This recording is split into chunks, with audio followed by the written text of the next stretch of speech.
Olá pessoal, tudo bom? Hoje nós vamos dar dicas para a redação da UEM. Vamos começar então dando uma olhada no manual da prova.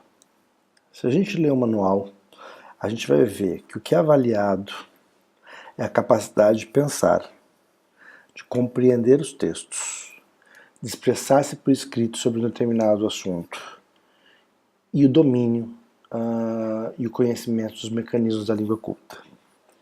Isso quer dizer que são os mesmos critérios que a gente vem desenvolvendo aí no decorrer desse semestre, utilizando aí a grade da FUVEST e da VUNESP. Não muda muito em termos de critérios. O que muda, e é o que faz a prova da UEM se parecer muito com a prova da Unicamp, é que ela vai trabalhar com diferentes gêneros. Vão ser textos curtos, né? Eles vão pedir para vocês fazerem textos curtos, e aí a gente vai ter que, inclusive, ter um poder muito grande de concisão. Fica aí a sugestão, de novo, de usar períodos curtos, completos, presta atenção, é períodos curtos e completos, tá? E a necessidade de você conseguir fazer a coesão adequada entre esses períodos. Lembrando que coesão é a retomada de um termo por outro entre períodos subsequentes. Vou lembrar para vocês que nós temos aí 4 tipos de textos. Os gêneros vão surgir a partir da mistura, né, desses textos que estão aqui. Então a gente tem os textos descritivos, os textos narrativos, os textos dissertativos, que sempre são expositivos. Os textos dissertativos argumentativos quer dizer que eles são uma exposição cujo objetivo final é chegar numa opinião, mas ninguém opina sobre nada sem antes expor. E por final a gente vai ter os textos explicativos. Lembrando que também existem textos pessoais e textos impessoais. Nos textos impessoais o que importa é a mensagem em si. Nos textos pessoais também deve ser considerada a figura dos respectivos interlocutores. Então, quem sou eu que escrevo, quem que é o outro que lê, né? Num texto impessoal, como uma dissertação, como uma descrição, esse tipo de preocupação não existe. Numa carta, quando ela for pessoal, e somente quando ela for pessoal, a gente vai ter que criar essas máscaras. Hoje nós vamos falar desses gêneros, da notícia, da carta aberta, da carta do leitor, da carta pessoal, da carta de solicitação e do artigo de opinião. Começando pela notícia. A notícia é uma exposição de fatos da realidade. Então tem algumas convenções, né? Geralmente a notícia usa e abusa de apostos. Geralmente a notícia vai te dar a idade, né, dos sujeitos envolvidos, ela vai te dar o lugar onde isso está acontecendo, né? E o aposto ele é muito bom para fazer explicações que você acredita que são necessárias para o leitor conseguir entender aquilo que você está contando. É muito importante que a notícia seja concisa. Existe uma tentativa de distanciamento lexical cujo objetivo é a minimização das impressões do autor, né, e dos juízos que o autor tem sobre aquilo que ele está contando. É muito importante que a notícia tenha um título, né, que vai dar, que vai servir como uma síntese para aquilo que está sendo contado, tá?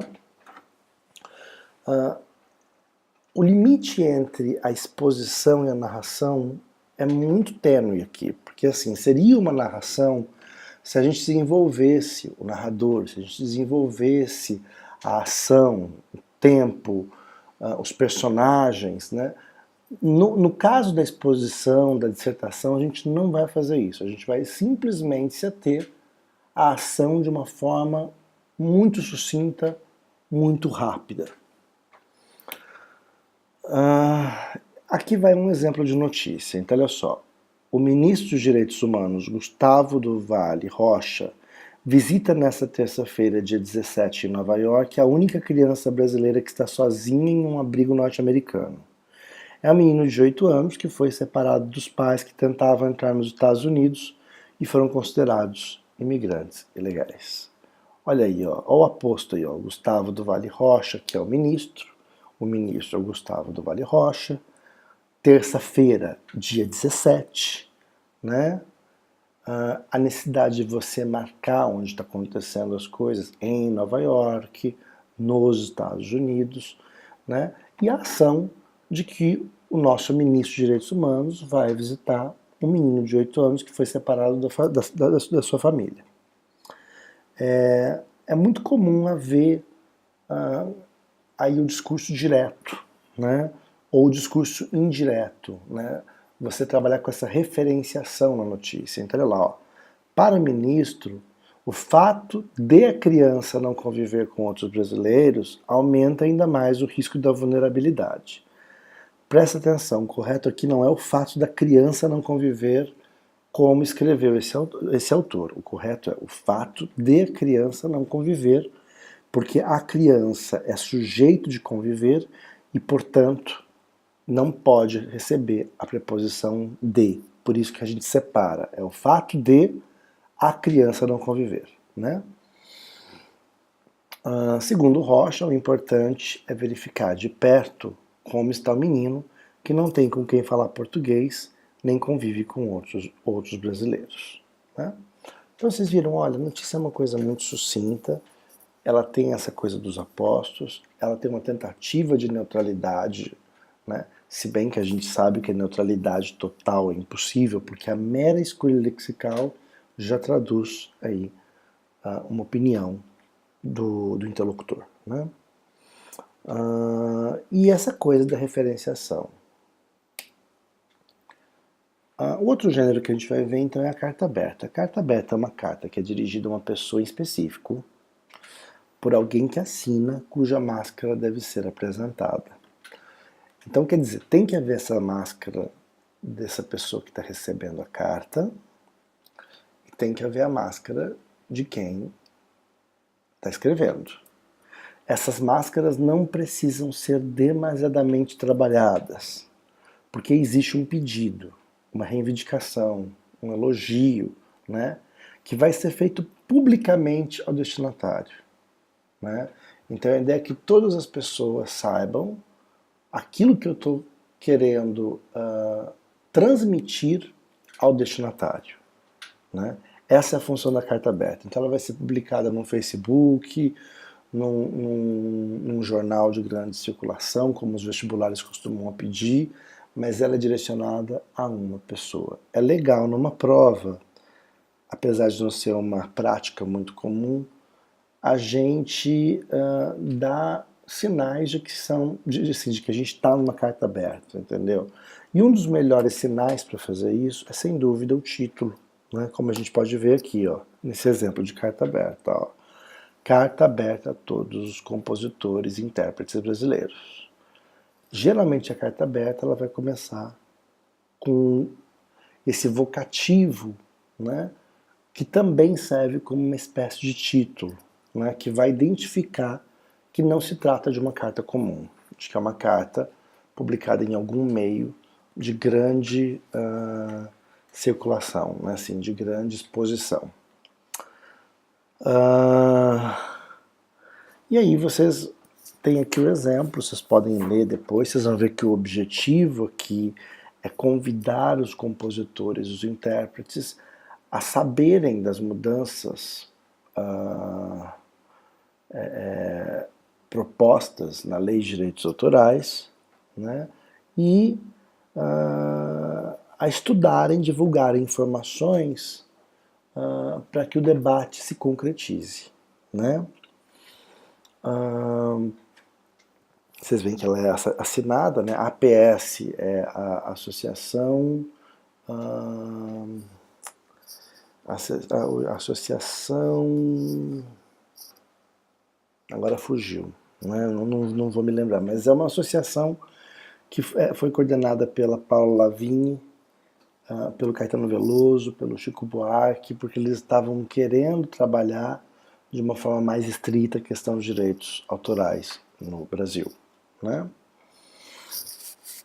Então aí vocês têm um exemplo de carta aberta, depois vale a pena dar uma lidinha nesse slide. Só dá uma pausa aí no vídeo, que vocês conseguem acompanhar, ler bem. A gente tem a carta do leitor, que se destina ao editor ou jornalista, né? Geralmente a gente não coloca o destinatário, tá, na carta do leitor. O objetivo é comentar e opinar sobre um texto que deve ser brevemente resumido e cujos aspectos a serem comentados devem ser apresentados sucintamente. Não é uma carta pessoal, não precisa ter máscaras. Se houver uma máscara, ela é muito rudimentar, né? O mais importante aqui é opinar sobre um texto que foi publicado. Então, se vocês olharem a fórmula dela, geralmente a gente tem um pequeno título, ela vai ser em primeira pessoa do singular, né? Você vai ter aí, ó, o artigo Autocrítica e Futuro, publicado na Folha, do dia 12 de julho, do autor Arthur Virgílio Neto, né? E vocês podem ver que ela é assinada por quem fala, seguida da cidade. Essa é a convenção básica, tá? Então, a coisa mais importante, como vocês vão poder ver nesse exemplo, que eu também sugiro que vocês leiam, é que você possa trabalhar com o teu juízo de valor livremente para opinar sobre um texto que você leu no jornal. E aí você está expondo para esse jornal o que você pensa desse texto. Para isso, primeiro, você tem que referenciar o texto. Só depois disso dá para você opinar. Estamos acabando, viu, gente? A carta pessoal é o e-mail, é a carta que a gente manda. Então é um texto que vai exigir as duas máscaras, a máscara do destinatário e a máscara do interlocutor, daquele que escreve, né? Você tem que mostrar o objetivo da carta, né? E você precisa apresentar o que te motivou a escrever naquele momento essa carta, o que aconteceu que te levou à necessidade de sentar no computador, escrever esse e-mail, ou de pegar uma caneta e redigir esse texto, né? Porque toda carta pessoal ela tem um objetivo muito bem dirigido. Para acabar. Então assim, carta pessoal, depois eu posso até te dar mais exemplos.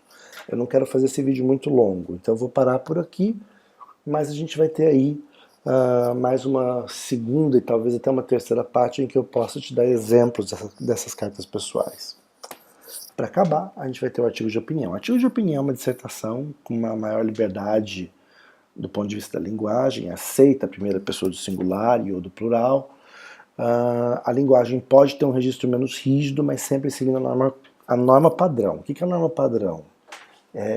Tem algumas flexibilizações que a gente faz em relação à norma culta do ponto de vista lexical. Então você vai poder usar com mais liberdade alguns elementos da oralidade, tá? Alguns recursos aconselháveis é expor o fato sobre o qual se pretende opinar, sempre começar a redação com figura, sempre começar com concreto, é o que eu falo para vocês em todas as minhas aulas. Fazer uso de juízos de valores, sim, mas sempre justificando, usando aquela técnica que eu ensinei para vocês, a expansão 1 e a expansão 2. Tá? A técnica da expansão e da expansão 2 da FUVEST é maravilhosa pra gente, porque assim, ela vai dar um caráter mais argumentativo e você vai sustentar o porquê que você acha aquilo, seja a partir de valores culturais, valores morais, ou a partir daquilo que foi exposto na figura. Deixar a sua opinião muito clara ao fim do texto, que é o que a gente faz a conclusão, e no artigo de opinião, principalmente na UEM, que é um texto curto, você vai usar só uma figura. A técnica do blending, da analogia, da citação, não da cotação, mas da citação, vão dar o toque final no seu texto, mas não force a barra. Apenas use esses recursos se eles lhe ajudarem a expressar o seu ponto de vista, tá? O seu ponto de vista, não por onde vista, né? Quero pedir para vocês também, por favor, darem uma lidinha num texto que eu estou deixando do Arnaldo Jabor, logo abaixo desse vídeo, tá bom? Então, é isso aí. Daqui a 1 ou 2 dias eu vou publicar mais coisas sobre os gêneros que estão faltando, vou trazer mais exemplos, tá? E aí a gente vai comentar uma das provas da UEM. É isso. Aqui já é bem tarde, eu estou aqui na Itália, já são 11h15 da noite, mas volto para o Brasil amanhã, depois de amanhã, né? E é isso, meus queridos, tá? Assim, qualquer coisa, estarei no laboratório, vocês podem me mandar pergunta pelo Facebook. Beijos!